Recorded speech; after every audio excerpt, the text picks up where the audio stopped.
Because of the famine, Israel and his family settled down to live in Egypt. Over time, they had more and more children and grew to be a great people.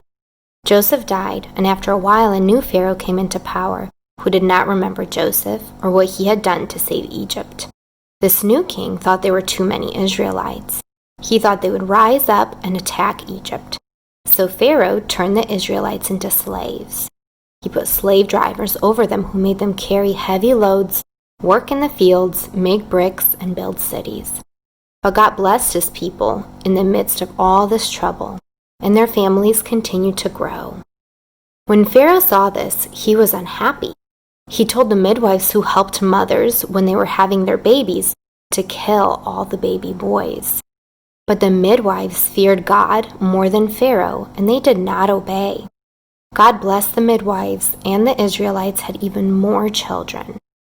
Not long after that, Pharaoh commanded that every Israelite baby boy should be thrown into the Nile River.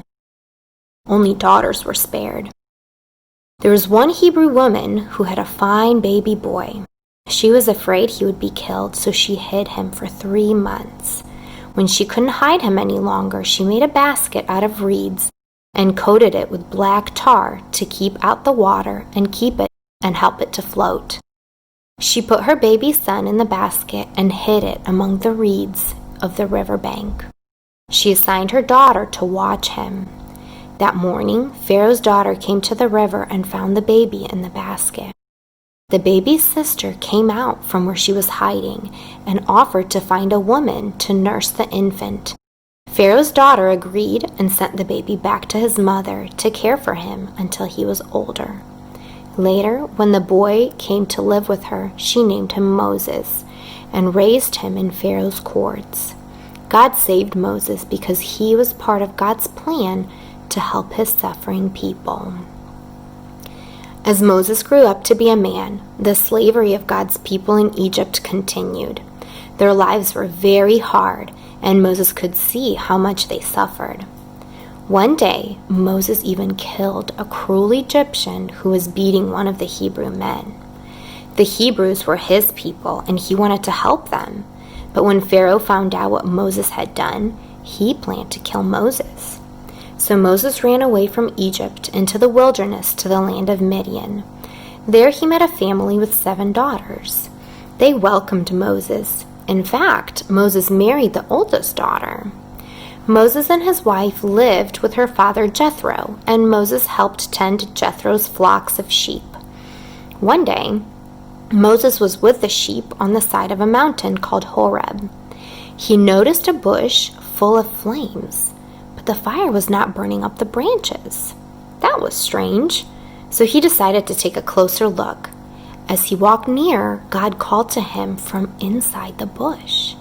"Moses, Moses," the Lord called out. "Here I am," Moses answered. "Do not come near. Take the sandals off your feet, for the place on which you are standing is holy ground. I am the God of your father, the God of Abraham, the God of Isaac, and the God of Jacob." When he heard God speak, Moses just hid his face. He was afraid to look at God. "I have seen the suffering of my people, and I have heard their cries for help. I am going to deliver them," God told him.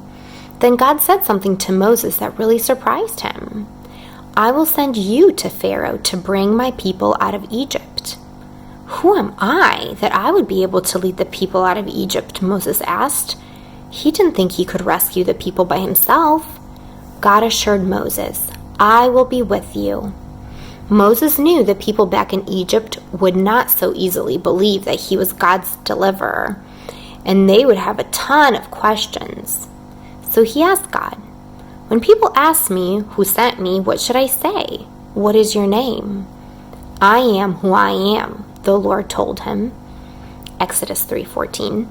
God was too big to use an earthly name like Bob or Henry to describe himself, but the name I am was a wonderful way for God to describe himself, for he has always been around and will always be. Even though God said he would be with Moses, Moses still did not believe. He said, "What if they don't believe me or listen to my voice?"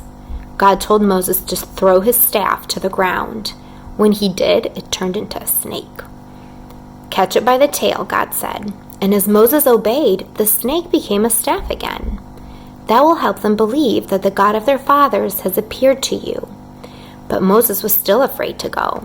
He didn't think he was very good at speaking and said, "Oh, my Lord, please send someone else."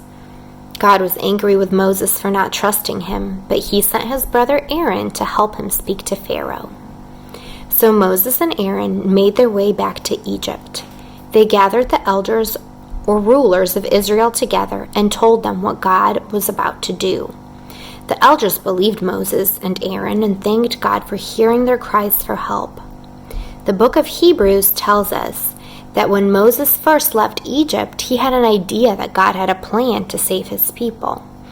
Instead of enjoying the pleasures of Egypt as Pharaoh's son, Moses chose to live as one of God's people and to trust the Lord.